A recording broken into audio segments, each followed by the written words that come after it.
6 mistakes that leaders make while setting up the customer success practice. And here we go. Number 1, the most common mistake. Starting when you're just about to start to put your success practice in place, you think that you can have the same team, the same people do both support as well as success. It does not work at all. That sort of is a recipe for disaster. You will definitely never be able to get success off the ground. Instead, you will actually end up hampering even your support. So we recommend, even if you're starting fresh, even if you're starting with one person, make sure he or she is only doing customer success and nothing else. Number 2, starting with a team but not a leader. We've seen this so many times that you start to bring on reps, but you do not bring in customer success leaders. It's all about bringing in a customer success leader, even if this individual has not done that multiple number of times, but somebody whose only job is to think, understand, and solve and set up a customer success practice and solve the customer success challenges. Taking this up as, let's say, as a CEO, that this is going to be my role, and you're going to have a junior success rep set up the practice by himself or herself while you only give 5-10% of your attention, it's not going to happen. It does not work like that. Start with a customer success leader before you start building a team. Now, the point number 3 also continues to talk about the leader.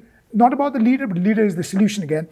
So the third problem that we've seen is you start with a team, but do not have processes or practices in place. There's no point building a 5, 10, 15-member team without having repeatable, scalable, well-defined customer success practices in place. And how are you going to do that? The person who's going to do that is going to be, again, a customer success leader who's going to come in, run the experiments, set them up so that you can build a team around it, you can scale that process and form customer success as a practice throughout the organization.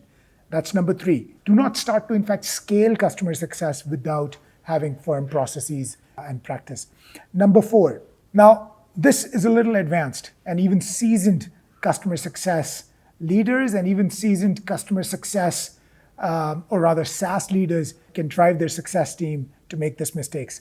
Starting with a customer success team with too many KPIs.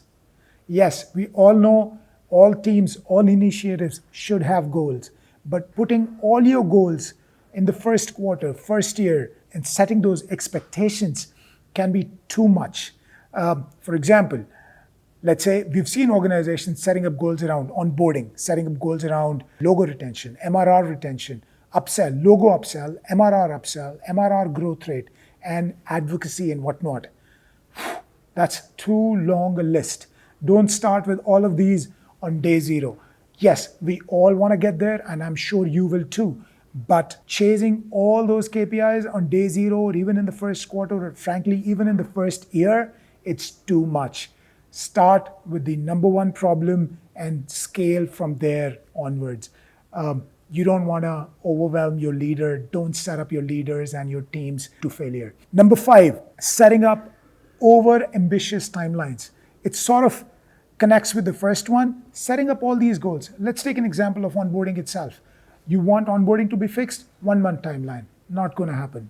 Even 1 quarter timeline, I think your leaders really have to nail it. You need to allow your leaders to identify the process, to figure out the process, to let them run a lot of experiments before they actually go ahead and can define that process and make it repeatable by and sort of prove it by hiring more team members and still scale it up.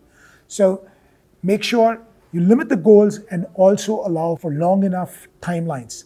And number 6, starting a customer success practice and a team without having any technology in place. Trying to mold a CRM into a customer success platform, or using a to-do platform or a G Drive to set up any of those standard pieces and trying to translate them into customer success tools is not going to cut it. These are definitely good places if you want to, just put down your initial processes, but these are not customer success technology. Maybe they were good in 2009. In 2019 or entering 2020 now, if you are still relying on some of these old traditional data entry systems, it is not customer success technology. You're running without data, you're running without customer success actionability, you're running without customer success processes in place. I think that's going to be a blunder if you're setting up customer success like that. So there you go. 6 customer success mistakes that you can likely make while setting up your customer success practice at your SaaS organization. But have you missed anything? Are there any other mistake that you have seen or you've made yourself and you would like to share it with the community so that none of us repeat that mistake? So go ahead and share it in the comments, and we're looking forward to hearing from you. Cheers.